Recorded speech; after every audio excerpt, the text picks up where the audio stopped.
Nel diluvio di Casale Monferrato il Mantova esce sconfitto per 1-0. Decisivo un dubbio rigore di Crocetti al settimo del primo tempo. Buon Mantova che nel secondo tempo fallisce clamorosamente con Noman l'occasione del pareggio. Benvenuti alla seconda parte del nostro notiziario. Nel diluvio di Casale Monferrato il Mantova esce sconfitto per 1-0. Decisivo un dubbio rigore di Crocetti al settimo del primo tempo. Buon Mantova che nel secondo tempo fallisce clamorosamente con Noman l'occasione del pareggio. Il Mantova scende in campo a Casale per dimenticare Poggi Bonsi e soprattutto rilanciarsi in classifica. Mister Valigi per questa partita contro i nerostellati piemontesi rinuncia al 3-5-2 e ripropone il 4-3-3.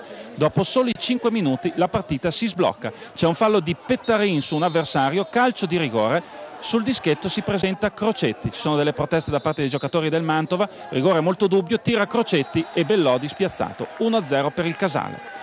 Il Mantova prova subito a reagire, rimessa di Bersi, palla spizzata da Noman e Franchi per un soffio non ci arriva, solo davanti al portiere. Ancora Mantova, al 37esimo, Franchi supera un avversario, cross in mezzo ma Colonetti in girata non inquadra la porta. Non succede più nulla nel primo tempo, si va al riposo sul risultato di 1-0. Nel frattempo la pioggia continua a scendere copiosa, rendendo il campo al limite della praticabilità. Al 18esimo del secondo tempo, colpo di testa di Iannini, rete, ma l'arbitro ha già fischiato il fuorigioco.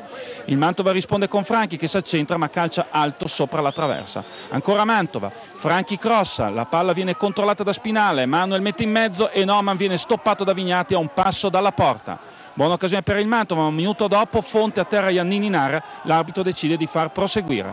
Occasionissima per il Mantova subito dopo, Noman di testa a porta vuota si divora letteralmente il gol del pareggio. Ancora Mantova, Noman spizza di testa per Franchi che però calcia addosso al portiere.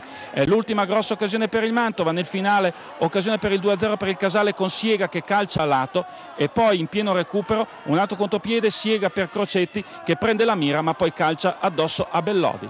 Nel finale, proprio all'ultimo secondo, ci sono ancora le proteste del Mantova per un fallo su Del Sante lanciato a rete, ma l'arbitro non fischia il fallo. Finisce 1-0, bel gioco, ma purtroppo questa volta non ha portato punti.